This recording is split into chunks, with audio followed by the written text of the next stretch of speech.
Assalamu alaikum बच्चों. I hope you all are doing great. Today we are going to discuss mycobacteria, which is chapter 21 of Levinson microbiology. ठीक है.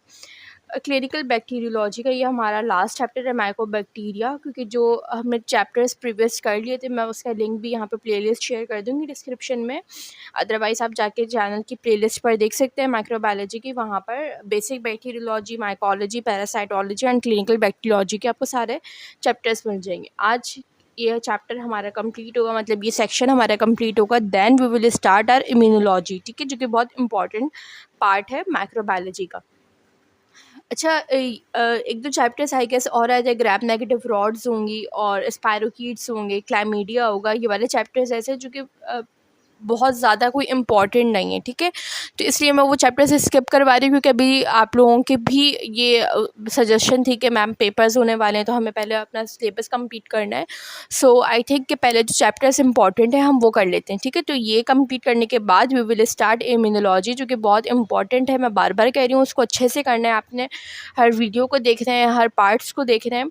अभी जो हम करने लगे माइकोबैक्टीरिया, सबसे पहले आपको माइकोबैक्टीरिया अगर थोड़ा सा याद हो, माइकोबैक्टीरिया क्या होता है. ये एक स्लो ग्रोइंग ऑर्गेनिज्म है जो कि कैसा होता है, एक ऑब्लिगेट एरोब होता है. इसकी आपको पता है ग्राम स्टेनिंग नहीं होती. ये चैप्टर 1 में हमने पढ़ा था. ये कैसा होता है, एसिड फास्ट स्टेनिंग होती है इसकी. सही है. और इसकी जो सेल वॉल होती है ना, उसके अंदर माइकोलिक एसिड मौजूद होता है.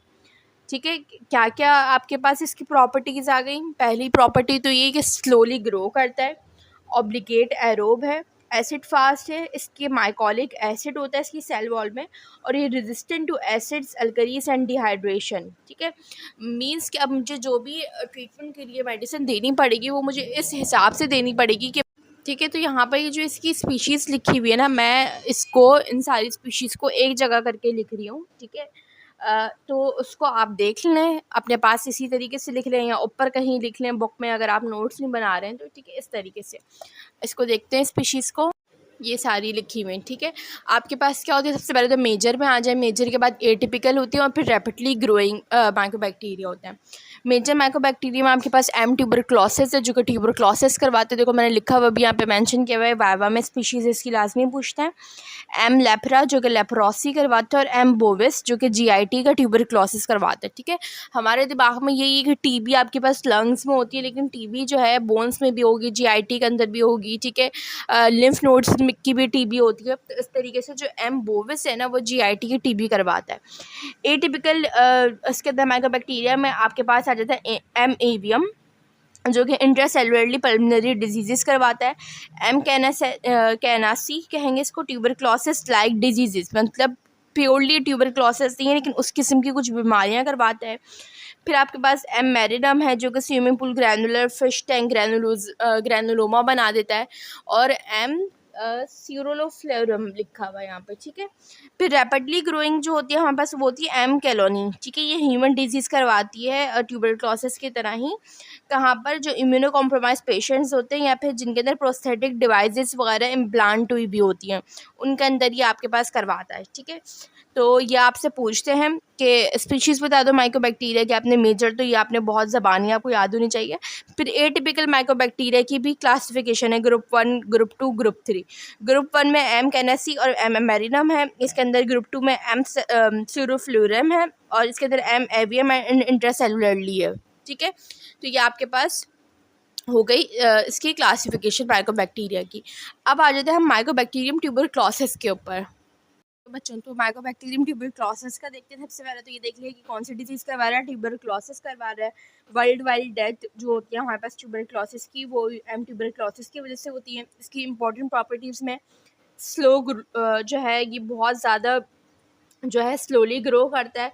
इसका जो डबलिंग टाइम है वो 18 आवर्स है. डबलिंग टाइम का मतलब क्या होता है कि ये आपके पास बैक्टीरिया है, ये अपने जैसे दो ही बनाए. ठीक है, जैसे हम कहते हैं ना, क्या नाम है, ए सेक्सुअल रिप्रोडक्शन में माइटोसिस में होते हैं कि वो डबल होते रहते हैं. तो इस तरीके से जो इनका डबलिंग टाइम है वो 18 आवर्स है. मीन्स कि ये इतना टाइम लेते हैं अपने बैक्टीरिया को ग्रो करने में, तो इसलिए इसको हम स्लोली ग्रोइंग ऑर्गेनिज्म भी कहते हैं. Because the growth is slow, cultures of clinical specimens must be held for 6 to 8 weeks before recorded as negative. तो इस वजह से आपके पास जो एम ट्यूबरक्लोसिस का जो आपके पास टेस्ट होता है ना, उसका रिजल्ट भी बहुत दिन बाद आता है, क्योंकि जब आप उसको लैब में कल्चर करते हैं तो उसका रिजल्ट 6 to 8 वीक्स बाद शो होता है। ठीक है। दूसरा ये आपके पास कि ये जो है ना कल्चर्ड होता है, एम ट्यूबरक्लोसिस जो है ना वो बैक्टीरियोलॉजिकल मीडिया में कल्चर होगा, जबकि जो एम लेप्रा होता है ना वो उसके लिए एक स्पेशल बैक्टीरिया स्पेशल मीडिया चाहिए होता है, जिसको हम कहते हैं लुइंस्टन जेनसन मीडिया। ठीक है। इसको क्या मीडिया चाहिए? लुइंस्टन जेनसन मीडिया, जिसके अंदर लुइंस्टन जेनसन मीडिया कौन सा होता है ये हमने वैसे बेसिक बायोलॉजी के अंदर करा था, लेकिन यहाँ पे देख लेते हैं कि ये ऐसा मीडिया होता है जिसके अंदर न्यूट्रिएंट्स जो होते हैं ना वो एग यॉक होती है, और जो डाई होता है वो मेलाचाइट ग्रीन होता है। ठीक है। तो आपने सिंपल याद रखा, यहाँ पे देखो मैंने इसको इस तरीके से लिख लिया, ये वाला पैराग्राफ इंपॉर्टेंट है तो इसलिए मैंने इसको यहाँ पे लिख लिया कि जो एम ट्यूबरक्लोसिस है उसको बैक्टीरियोलॉजिकल मीडिया चाहिए होता है, जबकि एम लेप्रा को लुइंस्टन जेनसन मीडिया चाहिए होता है। इसमें न्यूट्रिएंट क्या होता है? एग यॉक होती है, और डाई क्या होता है? मेलाचाइट ग्रीन होता है। ठीक है। तो अपने पास स्टिकी नोट्स वगैरह रखा करें कि कोई भी चीज़ मैं बताऊँ कि ये वाइवा में इंपॉर्टेंट है तो उसका क्वेश्चन लिख लें या फिर उसको अलग से मैंशन कर लें। बाकी प्रॉपर्टीज़ देख लेते हैं। तो एम ट्यूबरक्लोसिस जो है ना एक ऑब्लिगेट एरोब है। ठीक है। ये डिजीज़ करता है कहाँ पर? हाईली ऑक्सीजनेटेड टिश्यूज़ में। हाईली ऑक्सीजनेटेड टिश्यूज़ क्या होते हैं? जैसे बताए लंग्स हैं। ठीक है। यहाँ पे ऑक्सीजनेटेड ब्लड आ रहा है, अभी ऑक्सीजनेटेड एयर मौजूद है लंग्स में, तो जो इसका ऊपर वाला पार्ट होता है ना एपेक्स, ये बेस होता है और ये एपेक्स होता है नीचे वाला। जो एपेक्स वाला पार्ट होता है ना ये वहाँ पे टीबी करता है। ठीक है। Upper lobe of the lung मतलब एपेक्स ऑफ द लंग और किडनीज में। एसिड फास्ट प्रॉपर्टी जो है ना एम ट्यूबरक्लोसिस की वो बाकी बैक्टीरिया से डिफरेंट होती है, मतलब बाकी बैक्टीरिया में नहीं होता। क्यों नहीं होता? क्योंकि उनकी सेल वॉल के अंदर माइकोलिक एसिड मौजूद होता है। ठीक है। अब यहाँ पे इन्होंने माइकोलिक एसिड का फंक्शन पूछा है, तो ये आपने अब मुझे बताना है, क्योंकि बेसिक बैक्टीरियोलॉजी का जो फर्स्ट चैप्टर था या सेकंड चैप्टर था आई गेस, वहाँ पे मैंने आपको बताया था कि माइकोलिक एसिड होने की वजह से ये एसिड फास्ट स्टेरिंग क्यों होती है इसके अंदर। ठीक है। तो आपने माइकोलिक एसिड का फंक्शन बताना है। फिर इसके अंदर आपके पास एक कॉड फैक्टर होता है जिसको हम कहते हैं ट्री हेलोस डाइमाइकोलेट। ठीक है। डाइमाइकोलेट या जैसे भी आप इसको प्रोनाउंस करें, वो कॉड फैक्टर मौजूद होता है जो कि वायरलेंस फैक्टर कहलाता है। ये इंपॉर्टेंट है, वाइवा में पूछते हैं कि एम ट्यूबरक्लोसिस का वायरलेंस फैक्टर क्या है, तो वो है कॉड फैक्टर। क्यों है? क्योंकि जो उसका वायरलेंट स्ट्रेन्स होते हैं ना वो किस पैटर्न पे बढ़ना शुरू होते हैं? कॉड लाइक पैटर्न पे, तो इसलिए इसको हम कॉड फैक्टर कहते हैं। फिर ये आपके पास जो है इसको एग्जामिन करने के लिए या इसका टेस्ट करने के लिए हम ना ट्यूबरिक्लिन स्किन टेस्ट होता है वो करते हैं, या फिर PBD skin test means purified protein derivative जो है टेस्ट होता है, या ट्यूबरिक्लिन स्किन टेस्ट होता है। ठीक है। M tuberculosis is relatively resistant to acids, alkalis and dehydration, ये पहले हमने लाइन पढ़ ली थी। ठीक है। उसके अलावा क्रोमोसोमल म्यूटेशंस नहीं होती हैं इसके अंदर, प्लाज्मिड्स जो होते हैं ना वो इसके अंदर नज़र आता है ऑर्गेनिज्म के अंदर, और कैटलेज पर ऑक्सीडाइज जो है। अब हम इसकी ट्रांसमिशन और एपिडेमियोलॉजी की बात करें तो आपको पता है कि जो एम ट्यूबरक्लोसिस होता है वो ट्रांसमिट होता है पर्सन टू पर्सन। आपने सुना होगा ना कि टीबी के मरीज उनसे ज़रा दूर रहें कि वो खांसें तो उससे ज़्यादा जो है ना ट्रांसमिशन होने के चांसेस होते हैं। तो क्या कि कफ की वजह से एरोसोल्स जो प्रोड्यूस होते हैं तो उसमें जो है आपके पास इसकी ट्रांसमिशन होती है, और फिर ट्रांसमिट होने के बाद मतलब ये आपके इन्हेलेशन करके या ट्रांसमिट होने के बाद ये चला गया आपके पास ब्लड स्ट्रीम में। ब्लड स्ट्रीम में जाने के बाद ये मेनली कहाँ पर रहते हैं? तो ये मैक्रोफेजेस के अंदर रिसाइड करते हैं। ह्यूमस जो है इसके नेचुरल रिजर्वर है। बाकी जो एम बोविस होता है ना वो काओ के मिल्क में होता है। ठीक है। और ये आपके पास जीआईटी के ट्यूबरक्लोसिस करवाते हैं। तो एम ट्यूबरक्लोसिस आपने देख लिया कहाँ पर है, ये एरोसोल्स की वजह से ट्रांसमिट होता है टीबी के पेशेंट्स के थ्रू, और वहाँ जाके फिर ब्लड स्ट्रीम के थ्रू जाके ये कहाँ पर रिसाइड करता है? मैक्रोफेजेस में। लेकिन जो एम बोविस होता है ना वो ये आपके पास काओ मिल्क में होता है, और ये जीआईटी के ट्यूबरक्लोसिस करते हैं ह्यूमंस के अंदर। अब आ जाते हैं इसकी पैथोजेनेसिस के ऊपर कि ये करवा कैसे है बीमारी बच्चों। तो इसकी पैथोजेनेसिस पर देखें तो पैथोजेनेसिस में आपके पास क्या है कि सबसे पहले आपको क्या होगा कि जो प्राइमरी ट्यूबरक्लोसिस है मतलब ट्यूबरक्लोसिस बनना शुरू हुई। ठीक है। अब वो ट्यूबरक्लोसिस सबसे पहले क्या बनाती है? जॉन्स फोकस बनाती है, गोन्स भी कहते हैं इसको। ठीक है। गोन्स फोकस बनाती है लंग्स में। गोन्स फोकस क्या होते हैं यहाँ पे मैं अभी आपको बताऊंगी। ठीक है। उसके बाद आपके पास क्या होगी? प्राइमरी ट्यूबरक्लोसिस होने के बाद वो हीलिंग होना शुरू होगी फाइब्रोसिस के थ्रू, और वो प्रोग्रेसिव लंग डिजीज़ में कन्वर्ट हो जाएगी। ज़ाहिर सी बात है, वो बहुत ज़्यादा फाइब्रोसिस हो गई, बहुत ज़्यादा फाइब्रोस हो गई, तो अब वो जो लंग डिजीज़ पहले थी, अब वो इतनी ज़्यादा प्रोग्रेसिव हो गई है, इतनी ज़्यादा खतरनाक हो गई है कि can cause bacteria and miliary tuberculosis और कैन कॉज हेमेटोजेनेसिस डिसेमिनेशन। ये बैक्टीरिया भी करवा सकती है, माइलरी ट्यूबरक्लोसिस भी करवा सकती है। माइलरी ट्यूबरक्लोसिस क्या होती है? ट्यूबरक्लोसिस हमारे पास 3 होती है, primary, secondary and miliary. Primary means कि सबसे पहले जो एक्सपोजर हुआ, सबसे पहले एक्सपोजर का मतलब है कि मैं बिल्कुल ठीक हूँ, लेकिन क्या हुआ कि मेरा एरोजस के थ्रू या कोई भी टीबी के पेशेंट के थ्रू ट्रांसमिशन हुआ। अब वो जो मुझे फर्स्ट टाइम टीबी हो रही है, वो कहला रही प्राइमरी टीबी। सेकेंडरी टीबी, एक दफ़ा टीबी हो चुकी है, ट्रीट भी हो चुकी है, लेकिन 10-12 साल बाद वो दोबारा से जो है समझो बढ़ गई, ये दोबारा से उसने कहते हैं ना निशानियाँ ज़ाहिर होना शुरू हो गई, साइंस एंड सिम्टम्स नज़र आना शुरू हुए, तो वो सेकेंडरी टीबी। फिर सेकेंडरी टीबी अगर बहुत ज़्यादा प्रोग्रेस कर जाए, मतलब बहुत ज़्यादा ख़तरनाक हो जाए, बहुत ज़्यादा फाइब्रोस्ड हो जाए लंग्स के अंदर जाके, तो वो माइलरी टीबी बना देती है। ठीक है, तो क्या कहा कि टीबी ट्रांसमिट हुए, टीबी के जो एरोसोल्स थे उसने गॉन्स फोकस बनाए। गॉन्स फोकस क्या हुए? बहुत ज़्यादा फाइब्रोज हो गए। ये फाइब्रोज होने के बाद लंग में गए, वहाँ जाने के बाद इन्होंने क्या करा, जो आपके पास बैक्टीरिया या माइलरी ट्यूबरक्लोसिस वगैरह कर दी।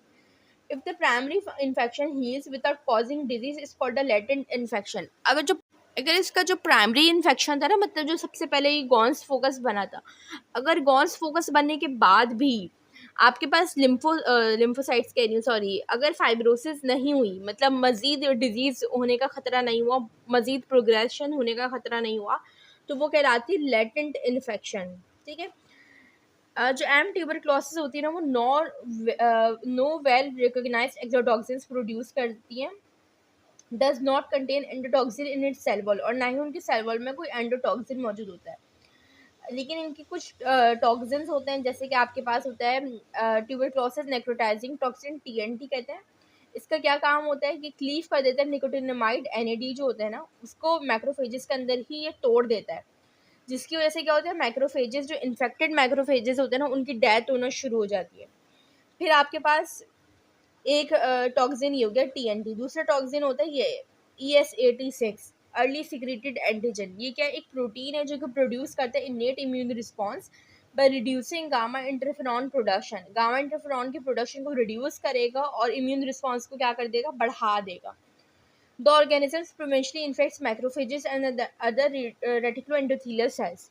ये जो ऑर्गेनिज्म होते हैं ना, ये सबसे ज़्यादा किसको इफेक्ट करते हैं? मैक्रोफेजेस को, या जो अदर आरबीसीज वगैरह होता है उनको करता है। ठीक है, एम ट्यूबरक्लोसिस सर्वाइव होता है, मल्टीपल होता है, कहाँ पर मतलब मल्टीप्लाई होगा वैक्यूल के अंदर, और वो कहलाते हैं फैगोजोम। यहाँ पे लिखा हुआ ये चीज़, फैगोजोम पूछते हैं व्हाट इज़ फैगोजोम, मतलब ये सेल है, सेल के अंदर जब इसके बहुत ज़्यादा वो आ गए, तो अब ये अंदर ही अंदर क्या होता रहेगा, मल्टीप्लाई होता रहेगा और सर्वाइव करता रहेगा, तो ये अब कहलाएगा फैगोजोम, अब ये सेल नहीं कहलाएगा।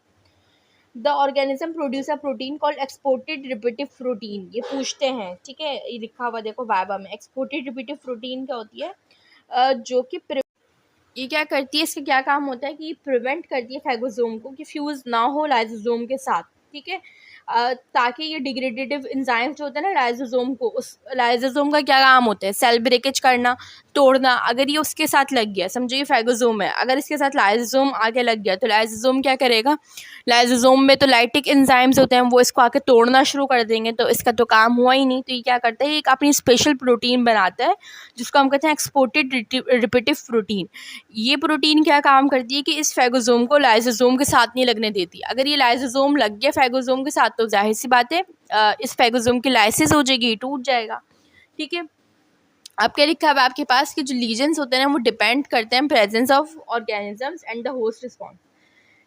अब आपके पास यहाँ से असल कहानी शुरू हुई। क्या, कैसे लीजन्स होंगे, एक्सुडेटिव लीजन्स। ठीक है, एक्सुडेटिव लीजन्स मीन्स कि उसके अंदर एक्यूट इन्फ्लेमेशन होगी, और कहाँ पर होगा, ज़्यादातर लंग्स वगैरह में। ये इनिशियल साइट ऑफ इन्फेक्शन की इनिशियल साइट क्या है, लंग्स ही है, लंग्स के थ्रू ही जा रहे हैं ना, तो सबसे पहले अगर जो लंग्स में डिजीज़ होगी उसको कहते हैं exudative legion.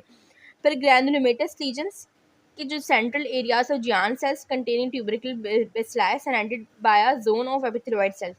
The giant cells called Langhans giant cell means कि आपके पास इसको मैं एक मिनट आपको मैं ना एक कॉपी पे बना के दिखाती हूँ, एक सेकंड बस, जस्ट गिव मी 1 मिनट। ये ट्यूबरकल बेसिलाई है, ठीक है।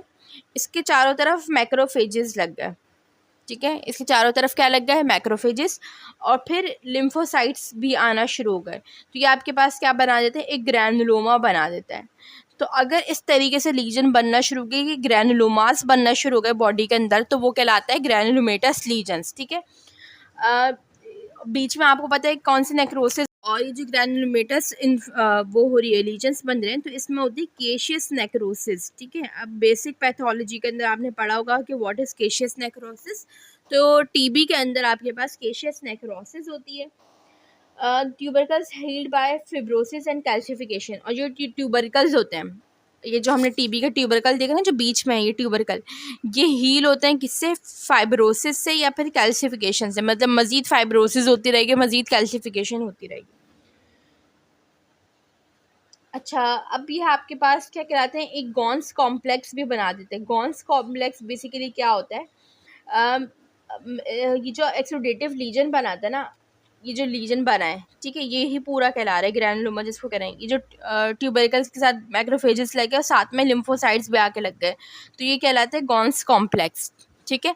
अभी जो गॉन्स कॉम्प्लेक्स है, ये प्राइमरी लीजन इसका कहाँ पर होगा, लोअर लोब्स में होगा, लेकिन इसका जो रिएक्टिवेशन लीजन होगा वो अपाइसिस में होगा। मतलब ये पहले कहाँ बनेंगे, लंग्स के बेस में नीचे की तरफ बनेंगे, लेकिन जब दोबारा से टीबी होगी तो फिर ये कहाँ पर बनेंगे, फिर ये एपिक्स पर बनेंगे।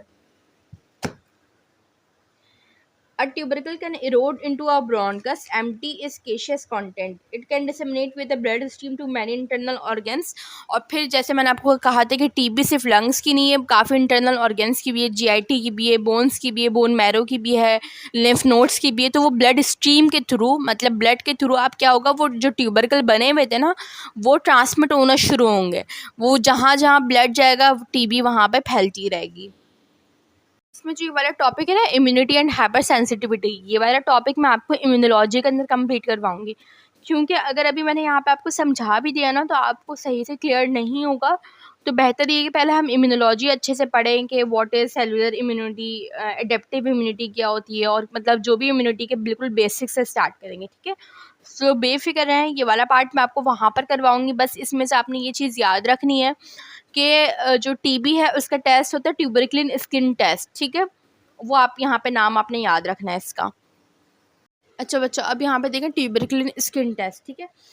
यहाँ पे एक मैं जस्ट ओवरव्यू दे रही हूँ। ट्यूबरक्लिन स्किन टेस्ट में आपके पास क्या होता है कि जो हम पीपीडी प्रोटीन्स होती है ना, प्यूरिफाइड प्रोटीन डेरिवेटिव्स, हम उनको इंजेक्ट करते हैं इंटरडर्मली, मतलब स्किन के अंदर हम इंजेक्ट करते हैं, और उसके बाद उनका रिएक्शन चेक करते हैं कि वो रिएक्ट कर रही हैं ब्लड के थ्रू या नहीं कर रही हैं। अगर वो ब्लड में रिएक्शन हुआ उनका, तो वो क्या करेंगे, वहाँ पर आपके पास स्किन के ऊपर एक लीजन बना देंगी। तो फिर हम उस लीजन को चेक करते हैं with the help of caliper, और फिर उससे हमें पता चल जाता है कि पॉजिटिव टेस्ट है टीबी का या नहीं है, ठीक है। क्लिनिकल फाइंडिंग्स में देखें तो जाहिर सी बात है क्लिनिकल फाइंडिंग्स में, अच्छा यहाँ पे एक जीन का नाम लिखा हुआ नरैम्प, एन रैम्प कहते हैं, नरैम्प क्या है इसको, ये नेचुरल रेजिस्टेंस ट्यूबरक्लोसिस के डिटरमाइन करती है। तो ये आपके पास आ सकता है क्वेश्चन। क्लिनिकल फाइंडिंग्स में आए तो आपको पता है main side of infection lungs है। जाहिर सी बात है टीबी होगी तो क्या होगा, फीवर होगा, फटीग होगा, नाइट स्वेट्स होंगे, और जो है आपके पास वेट लॉस होगा। वेट लॉस सबसे कॉमन फीचर है। पेशेंट आपके पास आएगा, वो कहेगा मुझे बुखार है, खांसी है, ड्राई कफ है, प्यूरुलेंट स्प्यूटम वो नहीं हो रहा, मतलब प्रोडक्टिव कफ नहीं है, ड्राई कफ हो रही है, उसको खुश खांसी हो रही है, रातों में जो है ना रात को बहुत ज़्यादा पसीना छूटता है उसको, और उसने 2 हफ्ते में या 1 हफ्ते में उसने नोट किया कि उसका वेट बहुत ज़्यादा लूज़ हो गया। तो इससे आपको पता चल गया कि उसको टीबी है, लेकिन फिर भी आप फर्दर टेस्ट वगैरह करवाएंगे, ठीक है।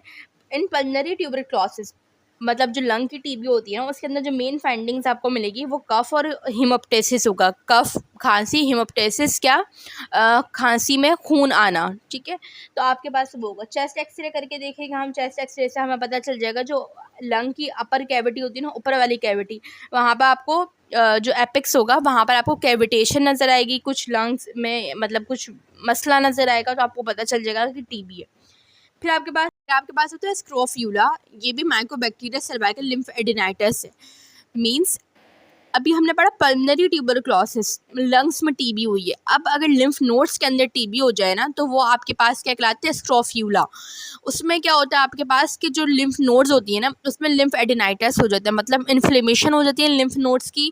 लिम्फ नोड्स बहुत ज़्यादा सॉइल हो जाएंगे, नॉन टेंडर लिम्फ नोड्स नजर आएगी, ठीक है। माइकोबैक्टीरियम स्क्रोफ्यूलिकम जो है ये बेसिकली कॉज करता है स्क्रोफ्यूला, ठीक है। अच्छा, फिर आपके पास जो क्या नाम है, इरिथमिया नोड्यूसम है, ठीक है। इरिथमिया नोड्यूसम क्या है कि टेंडर नोड्यूल्स नजर आएंगे extensive surfaces of the tibia and ulna is a manifestation of primary infection seen in patients who are controlling the infection with आचार। बहुत लंबी कहानी लिखी हुई है, आपने याद रखना है। इरिथमिया नोड्यूसम क्या होता है कि आपके पास टिबिया फिब्यूला पे, यहाँ पे आपको नजर आ रहा है, सही है, नोड्यूल्स टाइप के बनना शुरू हो जाते हैं इनके एंकल्स पे, इन चीज़ों पर, बायलेटरली दोनों पाँवों में एक साथ। तो इसको हम इरिथमिया नोड्यूसम कहते हैं। प्राइमरी इन्फेक्शन होगा जब भी हो जाएगा। फिर माइल्डरी ट्यूबरक्लोसिस, मल्टीपल लीजन्स बन गए, मतलब बहुत ज़्यादा प्रोग्रेस कर गई, टीबी इतनी ज़्यादा बढ़ गई, इतनी ज़्यादा बढ़ गई कि उसके अंदर मल्टीपल सेल्स बन गए, जो कि कैसे नजर आएंगे, माइलेट सीड्स की तरह। फिर होता है tuberculosis meningitis and tuberculosis osteomyelitis. अब वो टीबी, ठीक है, अब वो ब्लड के थ्रू, अब वो कहाँ पर चले गए, दिमाग में चले गए, सीएनएस में चले गए, तो अब वो क्या करवा रही है, मेनिंजाइटिस और ऑस्टियोमाइलाइटिस करवा रही है।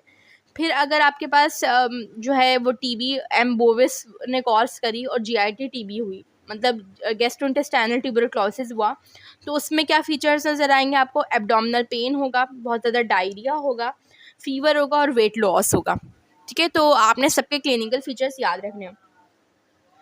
एम बोविस आपको पता है वो करवा रहा होता है। फिर होती है ओरोफेरेंजियल ट्यूबरक्लोसिस, ये आपके पास पेनलेस अल्सर्स बनना शुरू हो जाएंगे। फिर आपके पास रीनल ट्यूबरक्लोसिस, मतलब टीबी की अगर टीबी, सॉरी मैंने क्या बोला है, किडनी में अगर टीबी हो गई तो रीनल ट्यूबरक्लोसिस, उसमें डाइस्यूरिया होगा, हिमेचूरिया होगा, हिमेचूरिया इस यूरिन में ब्लड आना, ठीक है।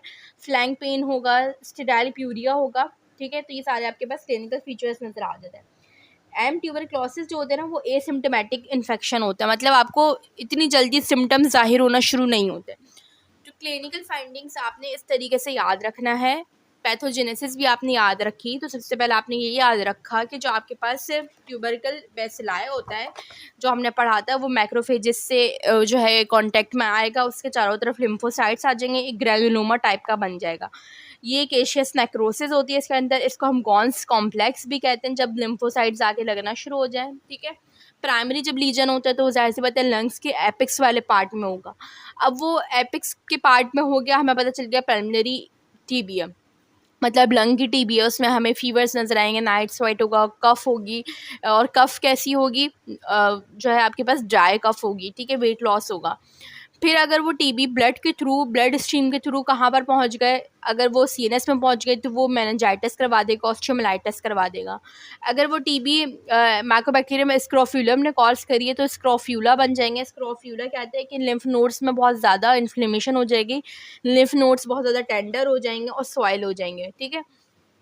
फिर रीनल टीबी थी, किडनीज में अगर टीबी हो जाए तो आपको हेमेचूरिया नज़र आएगा, यूरिन में ब्लड नज़र आएगा, ठीक है। तो इस तरीके से आपने क्लिनिकल फीचर्स देखने हैं। लेकिन जो बेसिकली माइकोबैक्टीरियम ट्यूबरक्लोसिस है ना, वो आपके पास कौन कॉज कर रहा होता है, माइकोबैक्टीरिया कर रहा होता है, ठीक है। जो इसकी अगर हम उसकी बात करें लैब डायग्नोसिस की, तो लैब डायग्नोसिस में ज़ाहिर सी बात है मैं यहाँ पे लिख देती हूँ, बुक में बहुत लंबी कहानी लिखी हुई है, आपने बस ये याद रखना है कि हम एसिड फास्ट स्टेनिंग करेंगे, ठीक है। एसिड फास्ट स्टेनिंग के अलावा हम रोइंसन जेंसन मीडिया के अंदर इसको देखेंगे कि इसकी जो कॉलोनीज़ बन रही है नहीं बन रही हैं। फिर हम PCR टेस्ट करवा के देखेंगे, हम एलिसा टेस्ट करवा के देखेंगे, हम चेस्ट एक्सरे करवाएंगे इन्वेस्टिगेशंस में। जब हम जाएंगे क्लिनिकल फाइंडिंग्स देख ली थी ना, तो उसके अकॉर्डिंग फिर हम अपना काम करते रहेंगे। अब आ जाते हैं ट्रीटमेंट के ऊपर। ट्रीटमेंट मैंने आपको कहा था कि हर डिज़ीज़ की आप मेडिसिन नहीं पढ़ते हैं, वो हम फार्मा में कवर कर लेते हैं, लेकिन यहाँ पर टीबी का लाजमी पूछते हैं, तो आपने टीबी का याद रखना है कि 4 जो है आपके पास मेडिसिन जो है दी जाती हैं, ठीक है। इसको मैं आपको बुक से दिखाती हूँ। ये आपके पास यहाँ पे नज़र आ रहा होगा, इसका एक निमोनिक याद रखना है, वाइवा भी लिखा हुआ है, ट्रीटमेंट मतलब पूछते हैं दवाइयाँ, तो राइप से आपने याद रखना है। राइप से आपने क्या याद रखना है, 4 जो है आपके पास मेडिसिन हैं। आर से आपके पास रिफैम्पिन, आई से आइसोनियाजिड, पी से पैराजिनामाइड एंड ई से इथम्ब्यूटॉल, ठीक है। ये आपके पास 4 का एक फॉर्मूला बनता है, ये 4 मेडिसिन मिलाकर देते हैं, आइसोनियाजिड, रिफैम्पिन, पैराजिनामाइड एंड इथेम्ब्यूटॉल। ठीक है, ये आपके पास जो है इसका ट्रीटमेंट होता है टीबी का। बस बाकी प्रिवेंशन में जाहिर सी बात है, आपने क्या कहते हैं, हम पेशेंट्स को सबसे पहले तो हम कहेंगे कि भाई आप जो है अपने न्यूट्रिशंस का ख़्याल रखें। आप जो है कांटेक्ट में, मतलब अगर आपको पता है कि घर में किसी को टीबी है या ख़ानदान में किसी को है, तो आप उनसे अवॉइड करें। या फिर जो है क्या नाम है, एरोसोल्स की वजह से आपको पता है होती हैं, तो खुले घर में इन्वायरमेंट अच्छा हो, वेंटिलेटेड हाउस में रहें। ठीक है, so it's all about M tuberculosis. अब हम पढ़ेंगे एटिपिकल निमोनिया, एटिपिकल जो है माइकोबैक्टीरिया। ठीक है, नेक्स्ट वीडियो में पार्ट 2 में।